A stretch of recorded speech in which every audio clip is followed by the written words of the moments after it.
All right, so we turn now to Revelation chapter 11 as we continue our journey through the Bible.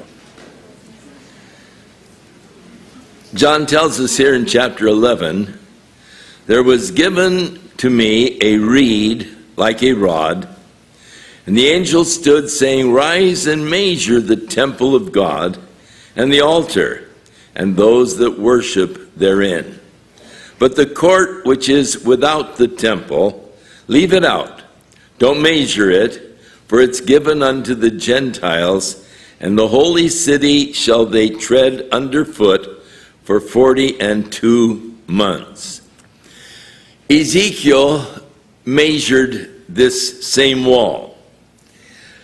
He said he measured in Ezekiel 42:20 by all four sides.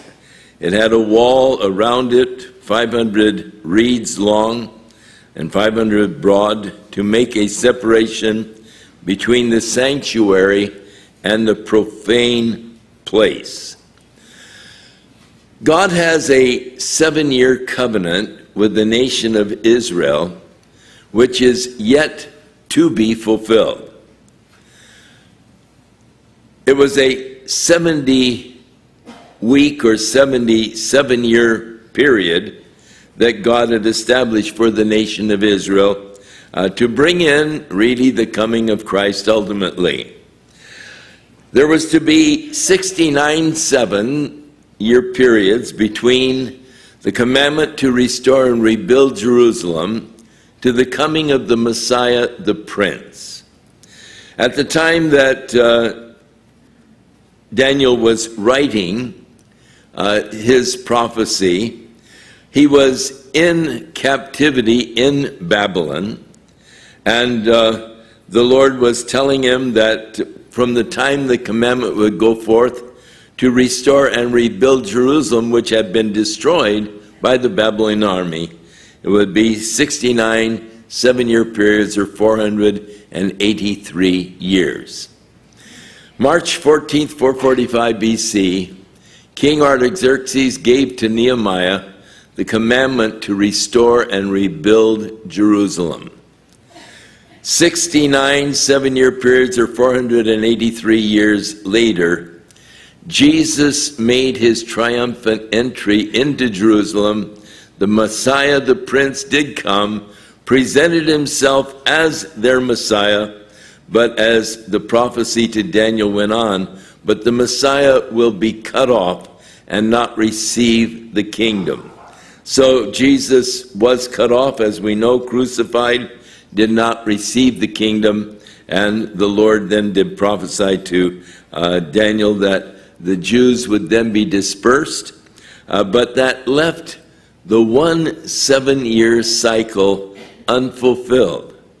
And this last 7-year cycle will precede the second coming of Jesus as he comes in power and glory to establish God's kingdom upon the earth. And so the 7-year period is yet future, and it will begin when the Antichrist, well, actually it will begin when the Antichrist makes a covenant with the nation of Israel to restore and to rebuild their temple, and so that's yet future, and that will be a 7-year period. So the 77-year segments are allotted to Israel. And in Daniel 9:27, it talks about this man of sin, the leader of the revived Roman Empire, will come and confirm the covenant with many for 1 week or 7-year period. And in the midst of the 7-year period, he will cause the sacrifice and the oblations to cease. For the overspreading of abominations, he will make it desolate, even until the end, and that which is determined shall be poured out upon the desolate. So you find then this last 7 years is divided into different time slots, it says 42 weeks. That would be 3.5 years. It's divided into 1,290 days or 60 days, and that's again 3.5 years. And it's divided into times, a year or 2 years time, a year, and a half time or a half of a year. So there are many ways by which the Bible uses the time factor of 3.5 years, and we'll observe it as we move on here in the book of Revelation.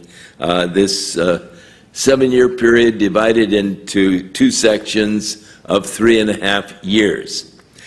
When the covenant is made with the nation of Israel by the leader of the Western European powers, allowing them to rebuild their temple there on the Temple Mount, this is what the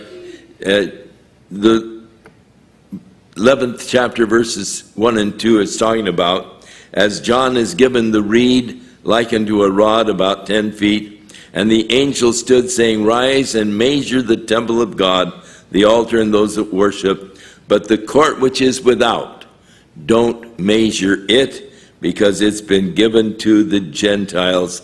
And as Ezekiel measured it, again he was told, don't measure the outer court, or to measure the wall. He said the wall is to separate the holy place from the profane. So what is going to happen is that Israel will rebuild the temple, but they'll build it, I'm certain, to the north side of the Dome of the Rock Mosque. And going over to Israel, you'll see that there is a large area of the Temple Mount area that is unoccupied, and that's where the new temple will be built.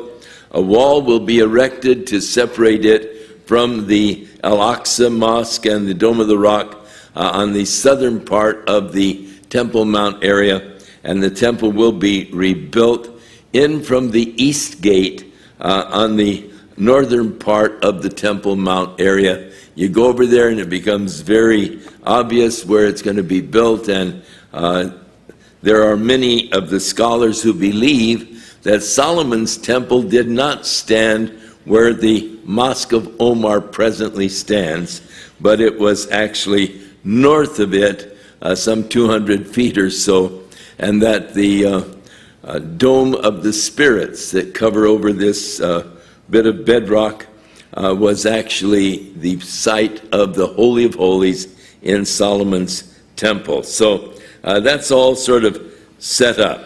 Now, after the temple is rebuilt, the Antichrist will come, and this leader of Europe, he will stand in the temple declaring that he is God and demanding to be worshipped as God. And the false prophet that accompanies him will order an image or an idol to be made of the Antichrist, and that is to be set in the temple, and the world will be ordered to worship the beast or the Antichrist and his image that is there. Let's read about it. In Matthew 24, Jesus is talking, and he said, when you see the abomination of desolation. Now that abomination of desolation is the time when the Antichrist will stand in the temple of God and demand to be worshipped as God. As Daniel says, that's the abomination which causes the desolation. So Jesus, referring to Daniel's prophecy, when you see this, the Antichrist there in the temple declaring that he is God, when you see the abomination of desolation that was spoken of, Jesus said, by Daniel the prophet, standing in the holy place, that is in the new temple, whoever reads, Jesus said, let him understand. Then let them which are in Judea flee to the mountains. Let him which is on the housetop not come down to take anything out of his house. Neither let him who is in the field return back to take his clothes. Woe unto them that are with child, and to them that are nursing in those days. But pray that your flight will not be in winter, neither on the Sabbath day, For then shall be great tribulation